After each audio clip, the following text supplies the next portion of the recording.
Ladies, if you are already paying all of your own bills and you are paying for all your beauty products and you are essentially at peace, have your own schedule, do you what you please, have your own hobbies, your own friends, family, etc. Do not shrink yourself, lower your standards, or settle because a man that you might like can't afford you. Or he might be interested in you, but he can't afford you. If you are outside of his budget, if he cannot make your life better than it already is, if he expects you to go 50-50, take you out to Denny's and Buffalo Wild Wings, and here you are, a grown woman, paying for everything already on your own, what is the point? You might as well stay single. And let them call you a gold digger. And the thing is, you're not going to find Mr. Right on Facebook dating apps, on Tinder, on Snapchat.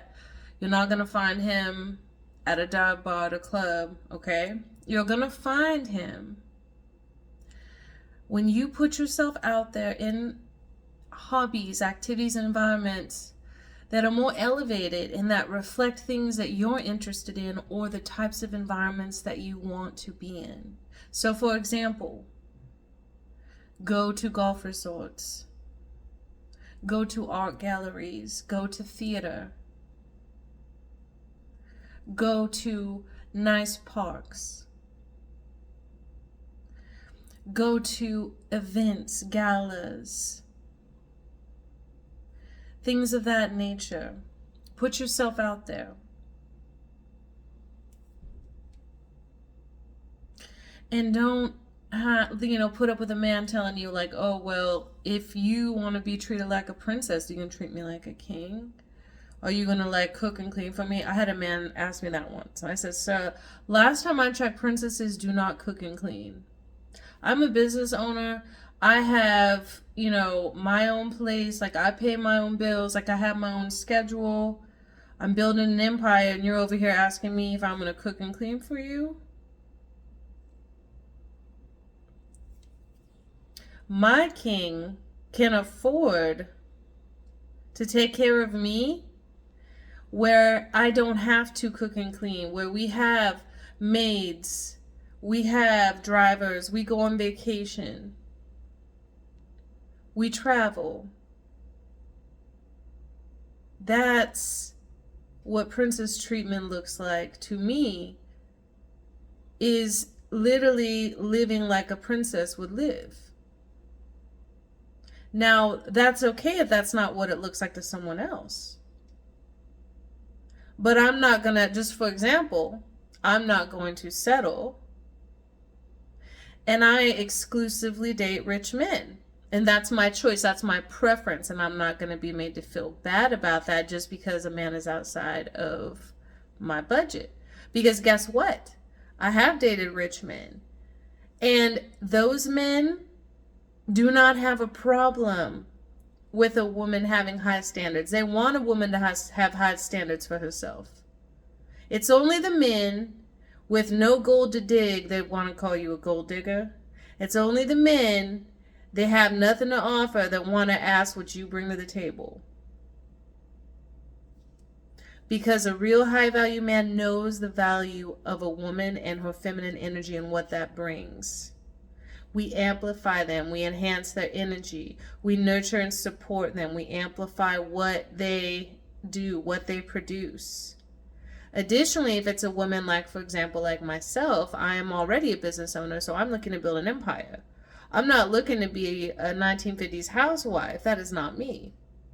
Now, that doesn't mean I don't like to be at home. I don't like to, like cook for myself. I also happen to like to craft and do DIY projects, but that doesn't mean I want to be like a 1950s wife. It's not me. Never has been. I want to be comfortable and live a soft life with my husband. And there's no right or wrong way to live or to date or to have a romantic relationship. But the important thing is not settling, ladies. And definitely not taking a downgrade or reduction in pay. You know what I'm saying? So if you are already, for example, making $50,000 or more a year, why are you going to date someone that makes $25,000 a year, $30,000 a year?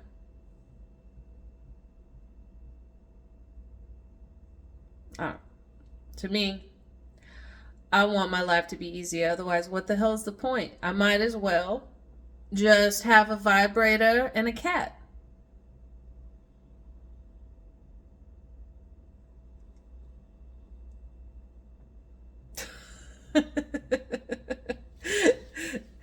And for me, I continue to date high value men until I meet my husband. Because it's not just about money for me. But yes, that is one of the standards I have. But the reason why I'm not currently locked down is because I have not met the right rich man. And when a woman is self-contained and she is in her confident, dark, feminine energy, she's not desperate. So she's not just going to settle for anything. Now, I've done that in the past. I've settled. I've settled for the broke boy with the good dick. And I have settled for the rich man with, yeah.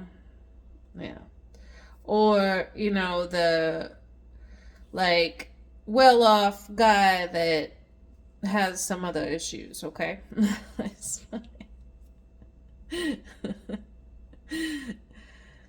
So, I have gone 50-50. I have been a sugar mama and I have been a sugar baby. And I'm telling you, for me, I know, I always tell folks, I find out what I want by finding out what I don't want. So at the age of 42, I know what I want. I've been through marriage and relationships. And I know exactly what I want. I know exactly what I need. And because I am not desperately seeking out male attention, male affection, I'm celibate, by the way. So it's not like I'm just getting a little piece on the side, and I'm not saying there's anything wrong with that if that's what a woman wants to do, but in my case, that's not me.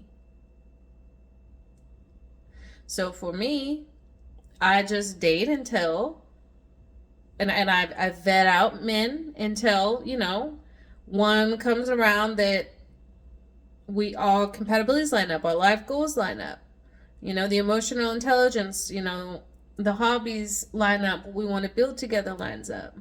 And of course, he's got to be wealthy. He's got to have more money than me. I'm sorry.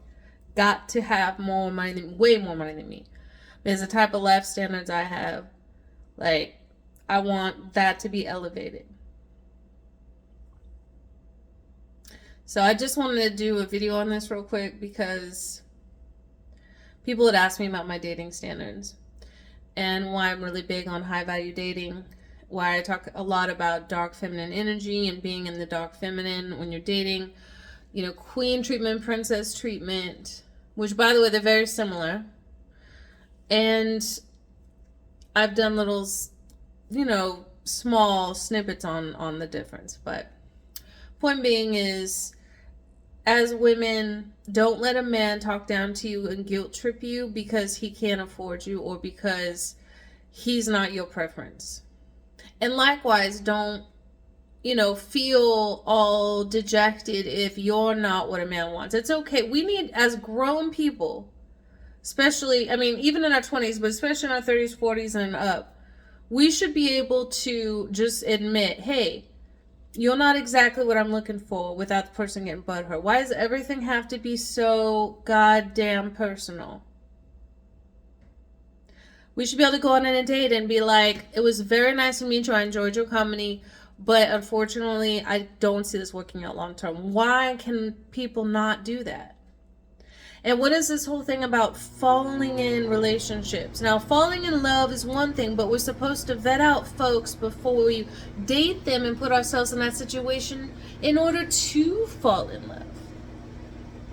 So that doesn't mean just dating whoever and not knowing what you want and, oh, if the chemistry's there, sure, and then rolling with it, and then you're living together, and then you're, it's like, that's, why do you think, this shit's not working? You have to know what your standards are. Write that shit down in a journal. Manifest it. Do some glamour work. Do some mirror work. But stand firm with your boundaries. Anyway, I think I'm done with my little with my little rant. You've got to be happy and love yourself and be happy on your own, ladies, and be willing to be alone. Because if you're not, then if that puts you in that desperate energy, and you will settle for anything. And guess what? A drowning man will pull you down with him. So, this is Brianna, the Aligned Empress Coach. If you haven't heard of me, signing off.